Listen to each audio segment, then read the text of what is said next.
everyone, welcome back. It's been a little while since I made a video because I've had some visitors and we've been all over Scotland, lots of sightseeing, doing all the Scottish things.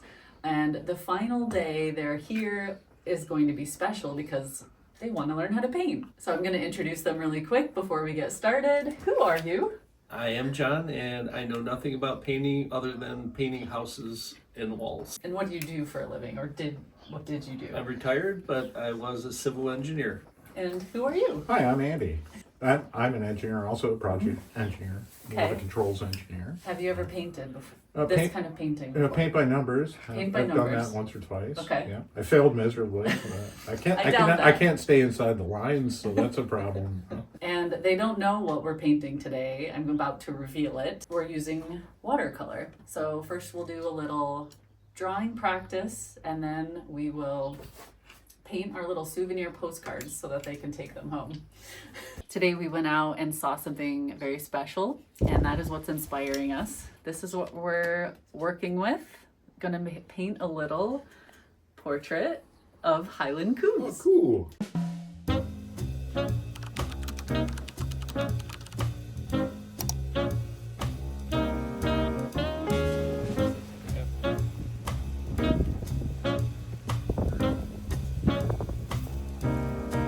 So normally I look at like overall shapes that make up the object. Like in this case, we have a skull, nose coming out, body behind, whatever. So I'll start with something simple like a circle, and that just gives me kind of a reference to work from. The nose will be slightly down because he's kind of leaning his head down. Rounded shape in the front, and then the nostrils. You can kind of adjust these things as you go. If you want to erase your guidelines, you can if it's getting a little hard to see. Feel good for practice? You can do more than one practice if you want. I don't think it's completely terrible. No, I think it's great. It resembles doesn't a cow. completely suck. It doesn't completely suck. That's yes. the motto. But the good thing about being engineers is that I think you're used to seeing shapes in Proportion. relation to each other in proportion, so you actually have a leg up in that sense. That's half of drawing is just relating shapes to each other.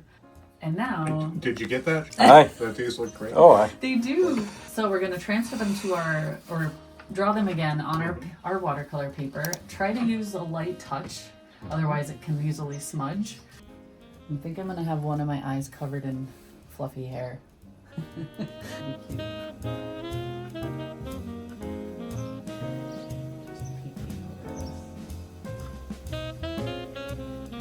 You have a very angry looking cow. I know. It won't look as angry when we after you paint petted it. it. He was a little mad, wasn't he? A lot of people reach for the tiny brush because they're like, okay, I can control this and get all the details, but I find it's actually easier to start with maybe a slightly bigger brush. When we do the details, we will switch down to these ones. One of the biggest principles of watercolor is that water wants to flow where the water is.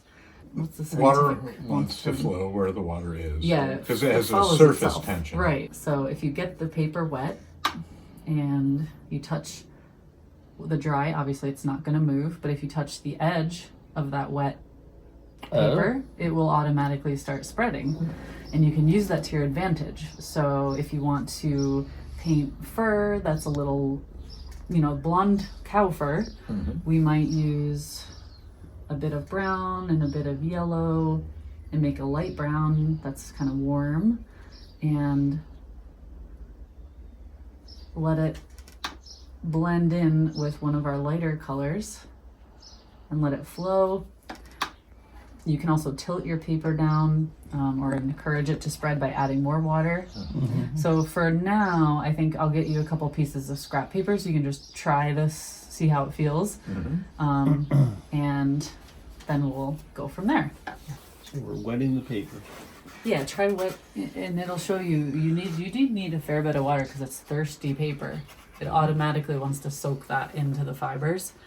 This paper is made from cotton and pulp, so it's gonna hold the moisture for a little longer. Different consistencies will give you different looks. So you're using really thick paint, Andy. Okay. So that's gonna feel more like drawing with paint. If you get it really wet like this, like make it look like tea, that's gonna flow into all of your wet paper. Gives it a little more ability to spread a bit more. And you don't worry about mixing your... No, I don't worry about mixing on here. It's easy to clean off, and Right. so that's quite thick paint. So that's gonna stay in place a little bit more. It won't spread as much. So that's really good for doing like details of hair. The other thing is you can get your paper wet with a color. Like I could touch pink onto my paper and then touch it with blue, and it will start making purple as it flows on the paper. So you can color mix on the paper and make it a little more spontaneous, or you can pre-mix your colors on the palette. But the key is There's a lot red of coup. water on the. Water is good, especially for the first layer. We want the first layer to flow a bit more and be a little lighter. I have a pink goo. Pink coups are fine if you want to. This is a really good variety you have started. Like the hair, with hair you want a lot of variety. You don't want it to just be solid. Right. So are And we flowy. going to our finished thing? Or are we still If you're ready, practicing? you can you can keep practicing. Oh, Andrew, what I'd do you say- think? Oh, let's go for it. We're gonna butcher this anyways. So. No. You're gonna do great. Okay. Okay. The other side of watercolor is you can't get whiter than the paper. So this is your brightest thing. Or if you see any bright spots on the fur, use much less paint there, because you can always add and you can always layer, but you know once it dries, there's so much you can do with taking it away. So I'll show you what I'm gonna do. So I'm gonna mix some of the brown and some of this yellow, so I get a really light warm yellow. And I usually do a little test on a scrap piece of paper. Get a little of the brown. And I'm going to fill in my whole cow. The yellow. Whoops. I didn't get any of the yellow. It's very light. See, it's like tea, like very weak tea. It's not too dark. And I'm using very like short flicky marks to get the edges of the fur to look rough or like varied, rather than like heavy solid lines. So the point of the brush is your friend. You might want a little more water because that's quite dark. And if you want your cow to be blonde, use a little more yellow. And you can always layer in browns and other variation. You can see my paint is flowing to the bottom of my painting. That's because it's vertical, so you can tilt your paper like this and let it flow. Water it down to, Yeah. yeah. But yeah, while it's wet, touch it in and it'll start to give you a little shadow. Ooh, too wet. Oh. Ah, the dab. The dab. See, I didn't... Oh, so yeah, here's a paper towel if you want to kind of lighten your paint on your brush or reduce that.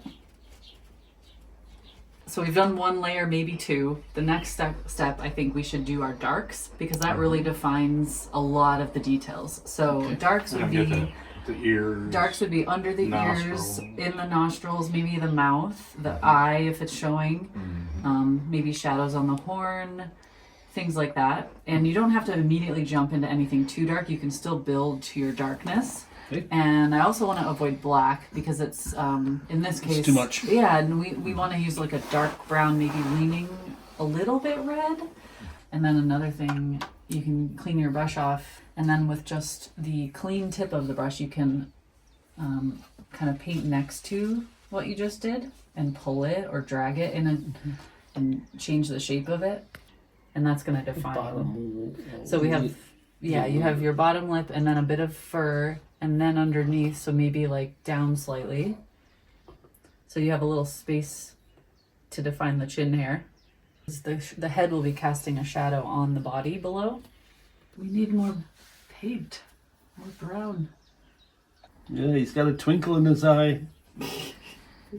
And in order to define the top side of the horn, you can either paint it, or if you're adding a background, you leave that sliver white because the background will actually define that edge. And I'll show you what I mean. I'll add a background to mine. So we made a little gray by using a little. So I used, actually this is a really good color for gray to start with. It's lavender. So already just with a little water it looks slightly gray, and then you can even touch in like a tiny, tiny bit of brown. Ah. And then lean it back and forth till you get the right kind, right version of it.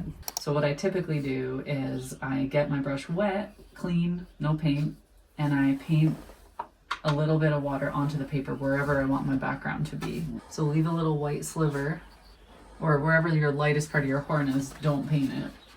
All around his head. Yeah, I'm gonna go kind of just around the head. So do you want to add a background, Andy? Yes, Or do you I'd wanna- like to add a background. And remember, anywhere the paper is wet, the water will want to flow. If it starts to dry out in one area before another area, it won't flow between those two.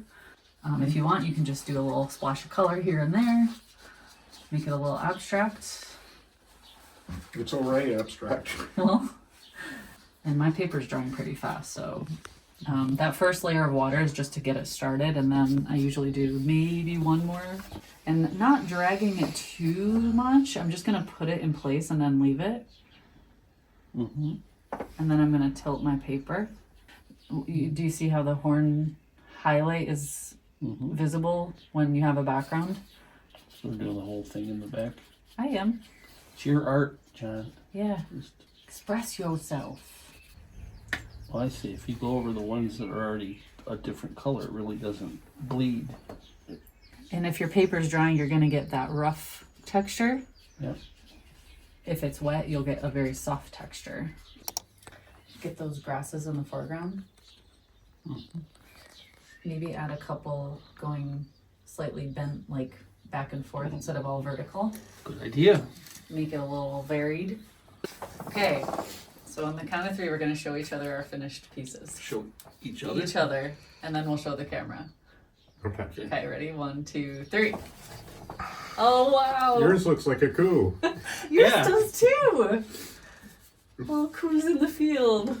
That's great. I like his eyebrows. I do too. Oh, yeah? Yeah, I did a little work at the last moment, just touching in a little detail. Okay, we're gonna show everyone else now. Could have worked Okay. a little more on the mouth. Ready? Set, go. Come on by.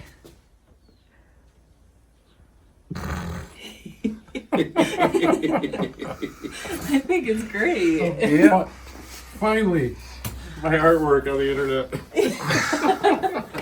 So you can very carefully peel.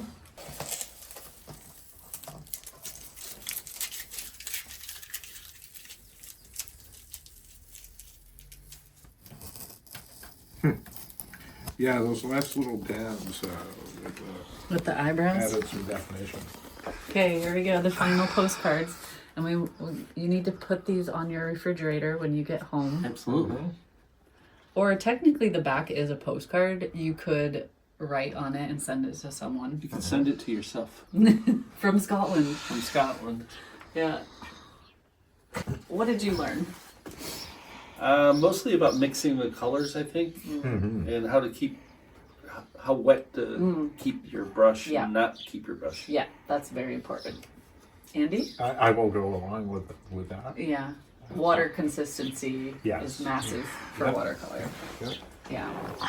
And that Next. Sarah can teach engineers how to paint. Yeah, Not well, perhaps, but 100%. I think they turned out great. Good souvenirs. well, that was fun. Thank Yeah, you very much. I'm glad. That was Thank one you. of the things I asked for. I know, I for was the so visit glad you over.